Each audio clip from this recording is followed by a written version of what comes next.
Hello everyone, welcome back to my class. Myself Rumana Ali. I hope you all are doing well.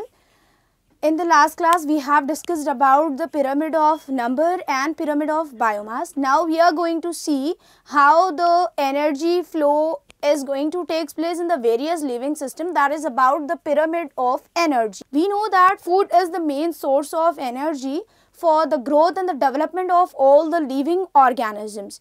You see that when you have the food, we get all the necessary nutrients from the food, and that nutrients helps to repair the cells, and it also helps to synthesize the new cells in our body.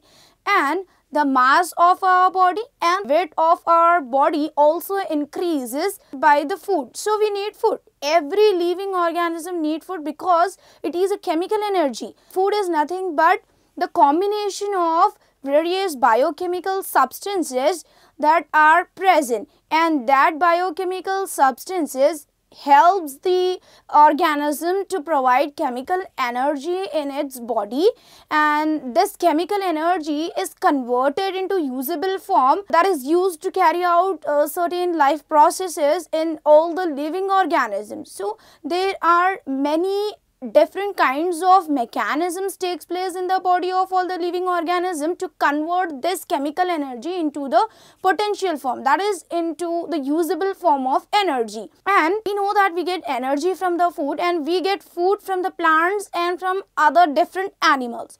So here the question is, from where do the plants get food and from where do these other animals get their food? So here we'll see one example to understand this. If we eat potatoes, these potatoes contain starch, these potatoes contain carbohydrate, starch in it. So from where does the starch comes into the potatoes? So when we see the potato plant, that potato plant stored the starch in it, and that starch is prepared by using the sunlight, that is by the process called photosynthesis. So by using the sunlight and the water and minerals which are present in the soil, the plant can be able to make its food, and that food which is prepared by the plant is used by us. So in this way the food is transferred from the producers to the different consumers. Here the producers are plants and the consumers are all other living organisms. In this way, the food or the energy is transferred from the producers, that is from the plants, to the consumers, that is to all the living organisms. Now, how can we say that the solar energy, the sunlight, is used by the plants to prepare their food? So here we'll take one more example, that is the curd. We get the curd from the milk, and we get the milk from the cow, and cow is able to give the milk if it had sufficient amount of grass. So in this type of chain also, grass is a producer because it's a plant which produces its food in the presence of sunlight. It converts the light energy into the chemical energy, and that chemical energy is transferred to the other living organisms, and in this way the energy flow takes place from the producers to the different consumers, that is from the producers to the primary consumers, and from the primary consumers it is transferred to the secondary and then to tertiary consumers. So the producers get the energy from the sunlight, and that energy becomes the chief source of energy for all the other consumers. Along with the energy, some organic matter is also transferred to the different living organisms, and that organic matter which is transferred along with the energy is present in our food. The food is a chemical which gives the chemical energy to our body, and that chemical energy can be converted into the usable form. So this organic matter which is present in the soil, it enters into the plant, and from the plants it is transferred to the different living organism, that is to the different consumers. So in this way energy is not independently passing from one organism to another organism. Along with the energy, some organic matter, that is biochemical substances and minerals, are also transferred from the producers to the different consumers. Once the food is eaten, all the food is not getting assimilated. some part of the food is digested and some part is excreted. For example, if one animal has eaten the other animal, then all the parts of that animals will not be assimilated or it is not getting digested. Some parts of that animals like feathers, nails, they are not getting digested in the body of animal, but the parts which are assimilated, that helps to form the body mass of that particular animal. Okay, so here one point we came to know that all the food is not getting assimilated, some part of the food is digested and the rest of the part is eliminated. Already we discussed that there is some part of the energy which is lost during the processes like respiration and excretion. So some part of the food is assimilated. Let us list out the various materials that are not digested, and they are feathers, hooves, cartilages, bones, nails and other. So these are the various parts that cannot be digested by the living organism, and in plants also some of the materials are present that cannot be utilized. In the same way, some materials are present in the plants also, and that are barks, some part of the barks and lignin. So the assimilated food can be used by the living organisms to make up the tissues of their body. That assimilated food is used by the organism in the growth of their tissues. But once the organism died, then will that biomass fixed in the body? No, that biomass of the living organisms will be taken up by the soil. That means that biomass will be returned back in the environment or in the abiotic components. So here, once the death of the organisms takes place, then that dead body of the organism is decomposed by certain microorganisms. So here one more food chain begins with the microorganisms. These microorganisms decomposes the dead organisms, and these microorganisms helps to fix the biomass into the soil. So the biomass is fixed in the soil and certain gases are released in the air, and sometimes these dead bodies of the organisms are eaten by scavengers. So in this way the biomass is fixed either in the soil or in the air, or it is fixed in some of the living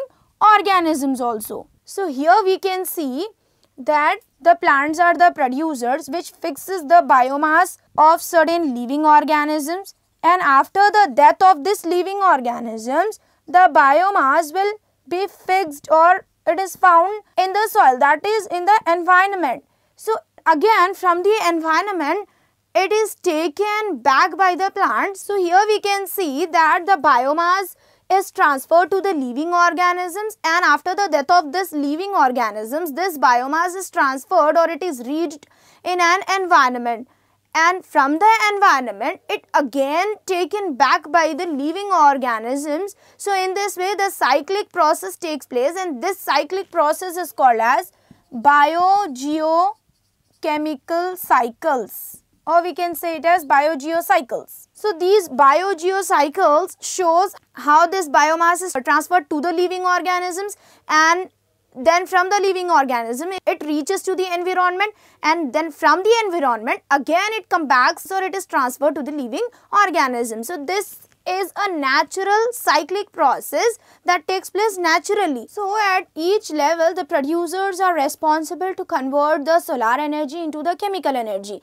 and after the conversion of solar or light energy into the chemical energy, that chemical energy is transferred to the different consumers, that is to the primary, secondary and tertiary consumers, and that chemical energy in the body of that consumers are converted into usable form, and it is used to carry out the different life processes. And at the same time during these processes the energy is getting lost or it is dissipated in the form of heat or in the form of other waste material during the processes like respiration and excretion. So at each and every level the energy that is present at each level is less when compared to the previous level. So when we see the pyramid of energy, we can see that the energy is lost at each trophic level. In this way, the energy which is transferred to the consumers is used in carrying out the different processes and it is lost in the form of heat. So the loss of energy takes place at each trophic level. To understand how the loss of energy takes place at each trophic level, we can compare it with a machine like car. So in the car, the petrol is used to move the engine. The petrol is a fuel which is used to move the engine. When the petrol is burned, the energy is produced, and the energy which is produced by the burning of the petrol, some amount of the energy is used to move the car. But the most of the energy is lost in the form of heat. Likewise, in the living organisms also, some amount of the energy is utilized to carry out the different processes, and most of the energy is lost or it is dissipated in the form of heat. So this is about the pyramid of energy, and here the energy is lost at each and every trophic level. This is the main point that we need to remember while studying pyramid of energy. तो अभी हम बात करेंगे pyramid of energy का. हमें तो मालूम है कि फूड एक सोर्स ऑफ एनर्जी है, यानी हम खाना खाने से ही हमारे बॉडी में एनर्जी आती है. तो यहाँ पर प्रोड्यूसर्स है जो कि ग्रीन प्लांट्स है, और ये ग्रीन प्लांट्स सनलाइट की मदद से फूड प्रिपेयर करते हैं और वो फूड दूसरे लिविंग ऑर्गेनिजम्स को ट्रांसफ़र करते हैं. और ये जो सोलार एनर्जी है वो केमिकल एनर्जी में कन्वर्ट हो जाती है प्लांट्स में, और ये केमिकल एनर्जी जब कंज्यूमर्स की बॉडी में ट्रांसफ़र होती है तब ये केमिकल एनर्जी यूजेबल फॉर्म में कन्वर्ट हो जाती है ताकि दूसरे प्रोसेसेस को कैरी आउट करने में हेल्प करे.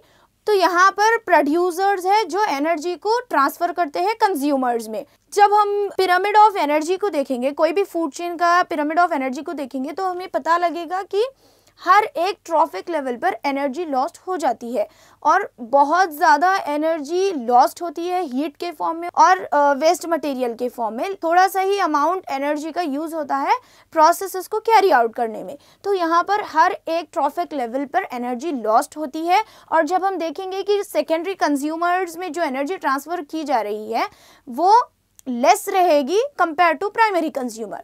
So in this way the energy will be lost at each and every trophic level. So this is about the pyramid of energy. Let us talk about the topic effects of human activities on ecosystems. So here the human activities can affect the environment, and the human activity is causing the air pollution and soil pollution, and the pollution is a main aspect that disturbs the life of the human and all other living creatures that are present in an environment. So this disturbance in the life is caused by the human activities only. And so here we can take an example, that is clearing the forest land to set up some factories or industries. And this clearing the forest land to set up the factories or industries, this leads to the pollution in an environment, and that pollution, as I said you before, that it disturbs the life of humans as well as the other living creatures. It disturbs abiotic components that are present in an environment like soil, air and water. So this disturbance in the abiotic component leads to the disturbance in the chemical interaction between the abiotic components and biotic components. So this disturbance leads to the various problems in an environment, and we can see that it disturbs the food chains, food webs and all other, the food chains, the food webs, everything gets disturbed. So here the human activities is disturbing the whole environment. The human intervention causes many problems. If we find the disturbance in an ecosystem, then we can find no proper pyramid of energy, there will be no proper pyramid of number, there will be no proper pyramid of food and biomass. So in this way it leads to many problems.